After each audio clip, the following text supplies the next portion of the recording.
This is a story about why financial statements matter. Suppose you recently learned that a long-lost relative died and left you a large sum of money. Let's dream big. Say $10 million.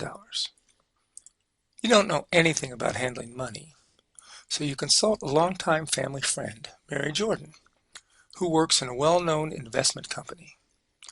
You figure that she might be able to help you decide what to do with it all. At your first meeting in her office, she tells you that you have two choices. In her words, you can consume the money, or you can invest it.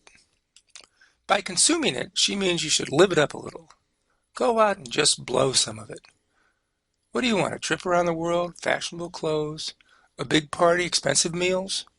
Whatever, just have a good time with it. Say $2 million. That's probably enough to answer that question we all ask ourselves one time or another. What would I do if I won the lottery? That's what she means by consuming it. Spend some of the money just for fun. You close your eyes and take a minute to imagine what you would do with $2 million. You catch yourself daydreaming and then quickly realize that you are in Mary's office. Your eyes open back up and you find yourself back in the real world thinking, maybe I should also be a little more responsible with some of it. What about the remaining $8 million? Mary, what should I do with that? Without hesitating, she states, invest it.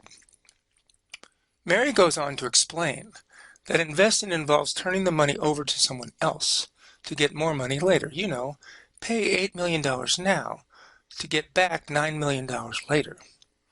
In essence, you give up consuming now so you can consume more later. Sounds like a no-brainer and a more responsible thing to do. Mary offers you a few examples, like buying real estate or rare art objects, or buying stocks or bonds in companies like Google, or even just simply placing the money in the bank. Sounds simple. Give up money now to get more money later. Mary describes further that investing can be a little tricky because it involves the future, and she wants you to understand that she does not have a crystal ball.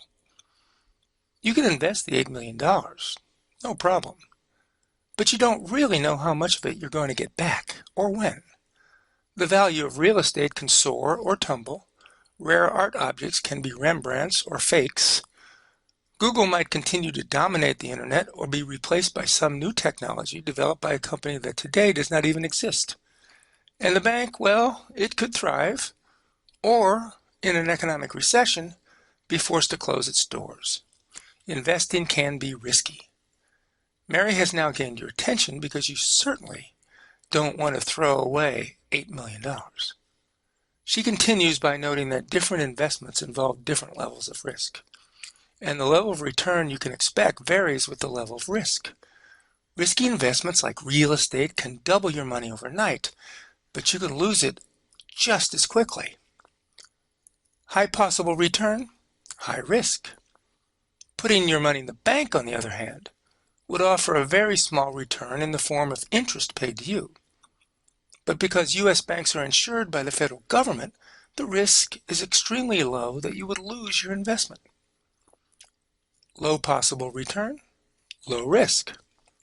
Mary concludes that you need to learn more about investment options and the risk and return combinations they offer. Before she leaves, however, she does make one suggestion.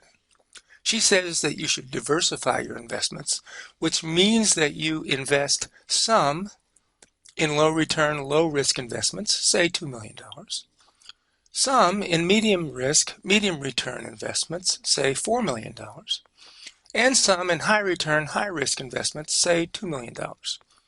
That way, you'll be able to rely on some dependable returns while still having a chance to hit it big.